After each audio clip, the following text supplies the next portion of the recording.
let's see here.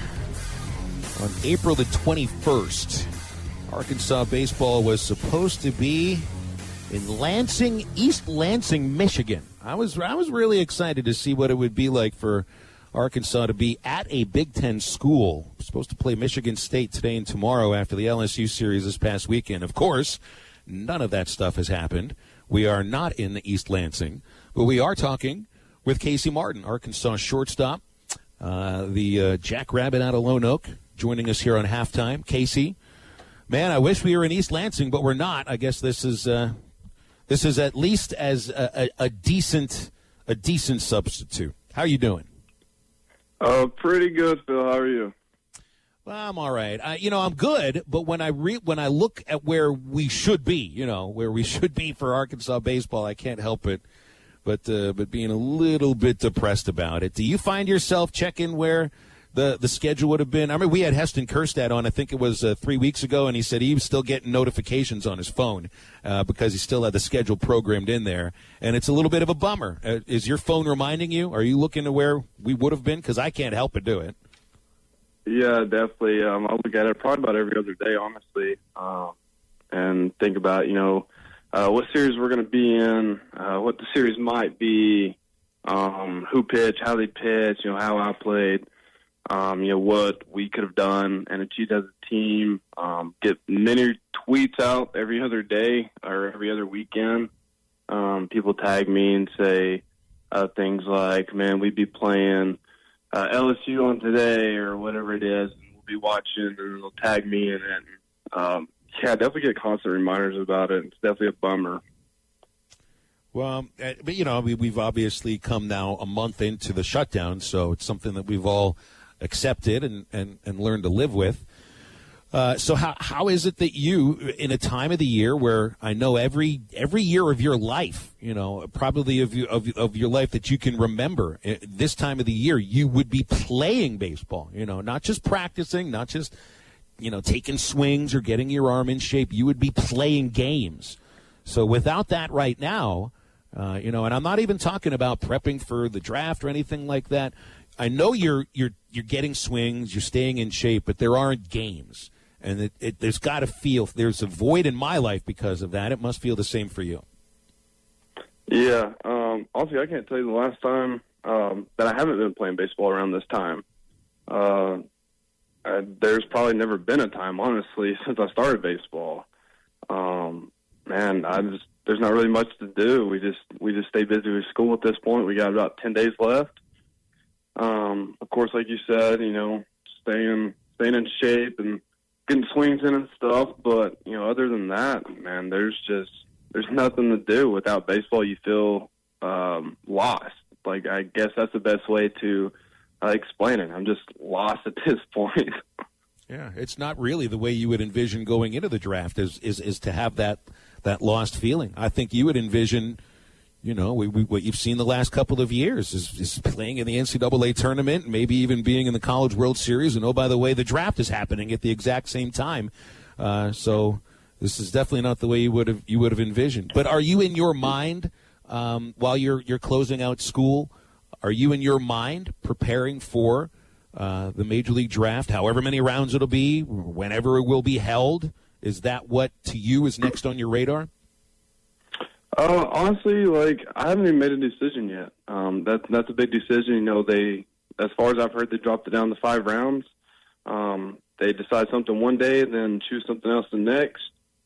So it's just kind of in the air right now. But, yeah, during this time, still having to wrap your head around it and prepare for it the best you can, no matter what the outcome may be.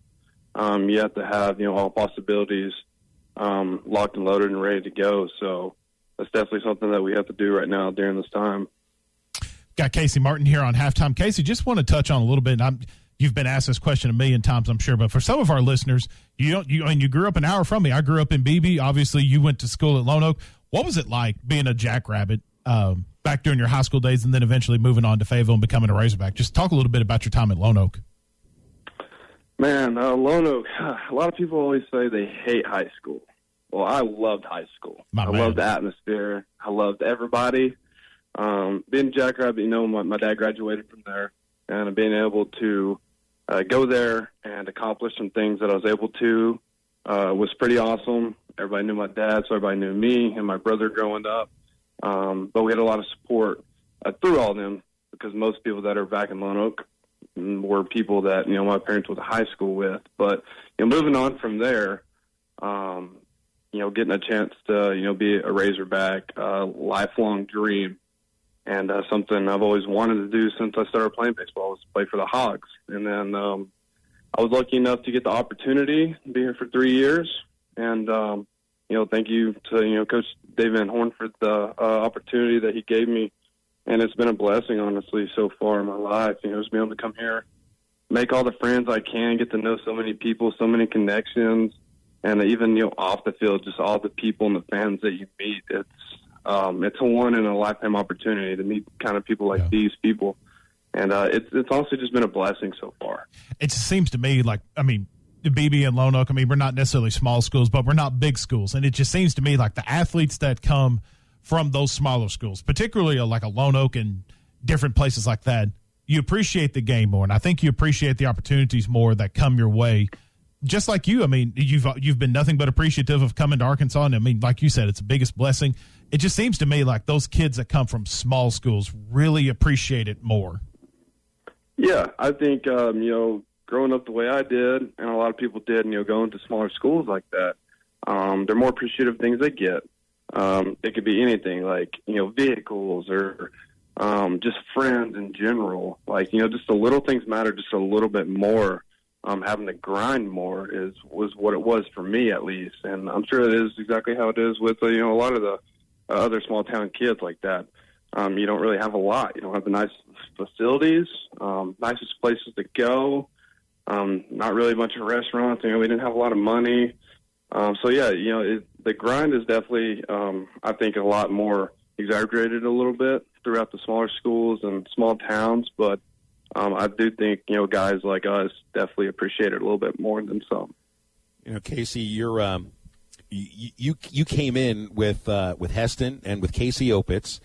Opitz didn't play too much that first year. I feel like the accomplishments that you and Heston and Casey Opitz, too, I want to focus on you and Heston here. The individual accomplishments that you guys had speak for themselves. But what you guys did as true freshmen into your sophomore year, and who knows what could have happened this year, fans are always going to put you and Heston together. It's never going to be just like, you remember Heston Kerstad, or do you remember Casey? They're going to put the two of you guys together. I think you'll always be associated with each other in the future by Arkansas fans. That's good company to be in, but I think when in a few years, when we're all looking back, we'll all realize how lucky we were to watch you guys play college baseball. What was it like, having Heston as a teammate and growing with him and with Opitz throughout these last really 2.5 years? Man, I know you said you want to focus on, me and Heston, so I'll just start with that. Having, a college athlete like Heston, a guy like him, he is extremely, trying to think of the right word. He's just a baseball player. The dude is fun to be around. He's always going to hit, and that's what he does best. He's a hitter. He's a big league hitter right now, 100%. And being able to be around a guy like that in the lineup that we had when we were freshmen, man, that should give you, I know at least for me, they gave me a lot of, trust in myself and opportunity to grow there. Because, you got a big league hitter right there that's just a freshman that we all know is going to go the long way. Man, having him as a teammate and having that momentum that he brought to the field every day to build off of, that's something you want on your team. And, being a teammate with him was great. Dude's awesome. Couldn't ask anything less from him. He did everything right. He put in his work. He got his schoolwork done. He was a great teammate. He was a good guy to everybody on and off the field. And, having a guy like him around and me and him stepping up like we did, that's big momentum to build off of. And, of course, Opitz, a guy just knows the game in and out. His baseball IQ is one of the highest I've ever probably seen. It's just ridiculous. And he's a baller. And, having those guys around is, the kind of teammates you want on your team, especially in the division that you're in, SC West. And it's been awesome being a part of their lives and being able to play with them for 3 years. Casey, where can you improve most as a ball player? Probably my pitch recognition. We all know I struggle with that sometimes. So how do you work on that? Because, I mean, when you're talking about, let's just look at a couple of the other sports. Like for a running back to be able to just notice that brief moment when the hole opens, that's really difficult to do. It looks so much easier on TV or from the stands. That moment where a basketball player realizes there's an opening to slip through a crack, or that quick moment where you can get a shot off. You have to recognize those things the moment it happens. I feel that pitch recognition is the toughest thing in all of sports. I mean, the toughest thing. How do you get better at recognizing what pitch is coming? Man, I have to agree with you on that. It's definitely one of the toughest. And it's just, you got to train your eyes. Obviously, we've been doing that since we were little, just playing baseball our whole lives. But I know we got some VCR sets at the field that helps train eyes to pick up spin earlier out of the hand. You look for different slots, which way the hand's turned. Do they hide the ball better? Do they not? You just go back on video and you just look for those little things. And then, just trying to keep your head still, which goes back to training your eyes. You got to keep your eyes in a locked position, and you can't be looking every other place on the body. You just got to look for the arm slot's a big deal. There's usually a little square window where their arms come through, and that's usually the best place you can pick the spin up out of the hand. But you just got to continue to train your eyes, and it's a lot easier said than done. There's a lot of methods you can use, but at the end of the day, using video and VCR sets and live at bats, just seeing pitches sometimes and not swinging is probably the best thing to do. Casey, when it's all said and done, what's going to be your lasting memory as an Arkansas Razorback? Getting to walk out on the field. For the first time at Baum Stadium as a freshman. That was, breathtaking for me, being able to play in front of 12, 13,000 fans that I've never been able to do that before. The World Series was cool and all that, but, being a freshman and getting the start, early season on a weekend, it's just breathtaking coming from a small town like where I'm from and you're from. So that's probably going to be my favorite memory. Well, I hope you're playing in front of bigger crowds. I think you should be at some point. Casey, I really enjoy the time. I know I already had a chance to tell you how much fun I enjoyed watching you and your teammates over these last 3 seasons. I wish this season didn't get cut short the way it did, but obviously it did.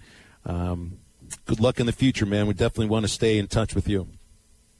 Yes, sir. Well, I will forever be grateful for everything you've done for the program. So thank you. I really appreciate that, Casey. Thank you so much. Thanks, Casey.